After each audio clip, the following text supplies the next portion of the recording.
èmi àti Fathia Balógun ò yanra wa lálẹ́, Tọ́pẹ́ Adébáyọ̀ ló sọ bẹ́ẹ̀.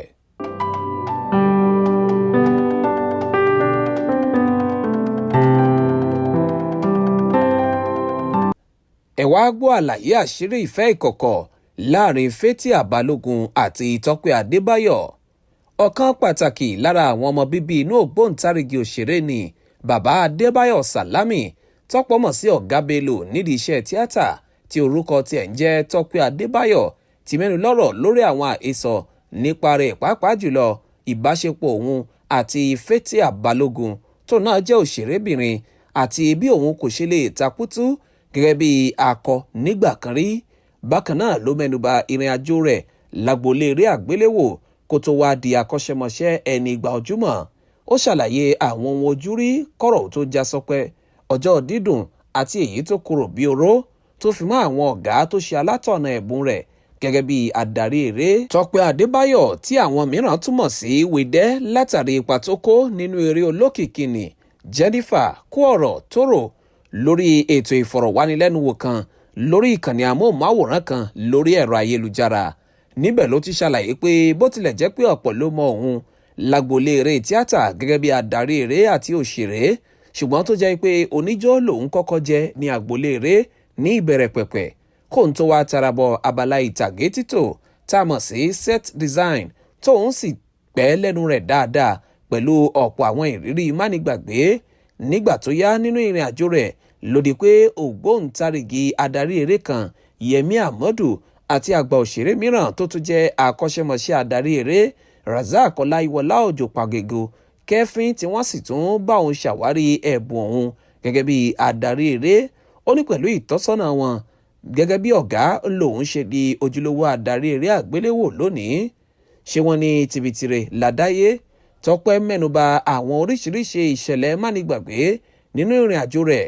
ó ṣàlàyé ọjọ́ kan tó kan àbùkù olóròǹbó nígbà tí kò tíì sí ẹni tó mọ òkòló rẹ̀ lọ́yọ̀ọ́. ó ṣẹ̀ṣẹ̀ ń tẹ̀lé ọ̀gá kan nídìí iṣẹ́ ìtàgé títò ní nígbà náà. ó ní bàbá òun ló kúkú ní iṣẹ́ náà tí àwọn ń lọ yà ní ọjọ́ náà lọ́hùn-ún.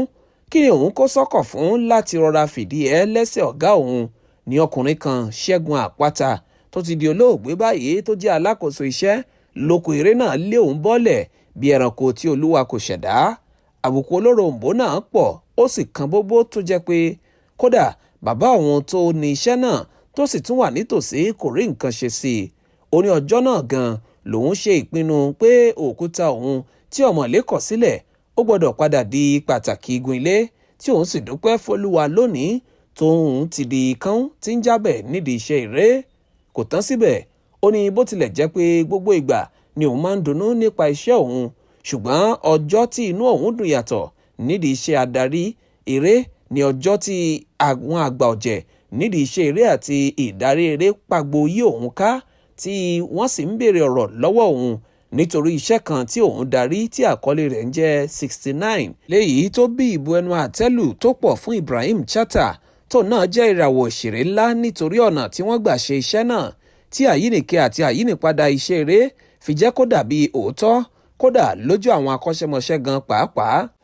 ó ní èyí wú òun lórí jọjọ nítorí tí ìṣẹ̀lẹ̀ náà ṣàpẹẹrẹ pé òun kì í ṣe ọ̀yà lásán mọ́, òun tó pe ara òun ní odò ọ̀yà. nípa ti àhesọ, ó ní èyí tó kan òun lówó jùlọ níbi wọ́n ti pé òun Tọ́pẹ́ Adébáyọ̀ ń dá ìfẹ́ ìkọ̀kọ̀ pẹ̀lú Fathia Balógun, arẹwà àgbà ọ̀jẹ̀ òṣèrébìnrin. ó jẹ́ kó di mímọ̀ pé lóòótọ́ ni àárín òun àti Fathia Balógun gún dáadáa, tó sì jẹ́ pé ìbáṣepọ̀ àwọn lóòrìn, ṣùgbọ́n tí kò sí ìfẹ́kùfẹ́ láàrin wọn. ó ní irúfẹ́ àhesọ bẹ́ẹ̀ ṣe tí òun lẹ́gbìn o, tó sì rọ àwọn tó máa ń gbé àhesọ kiri nípa àwọn amúlùúdùn láti dẹ́kun ìwà náà. kò ṣàì ṣàlàyé ìdí pàtó tí òun àti Fathia fi rẹ́ púpọ̀. ó ní òṣèrébìnrin náà wà nínú àwọn tí ó kọ́kọ́ gbàgbọ́ nínú òun pé òun káàtó láti darí eré àgbéléwò, tó sì fi odidi iṣẹ́ 5 jin òun láti darí. ọ̀kan nínú wọn ni sinimá tí orúkọ rẹ̀ pariwo láàrin ìlú nígbà kan rí, tí àkọlé rẹ̀ ń jẹ́ Ọ̀nàmẹ́ Àgàngà.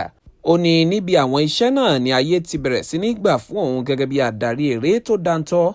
ìdí nìyẹn tí òun kò ṣe lè gbàgbé Fathia Balógun àbí kọyán rẹ̀ láì fewé bò ó. síwájú sí i ó mẹ́nuba bí iṣẹ́ ṣe máa ń gbomi mu gidi gan nígbà mìíràn.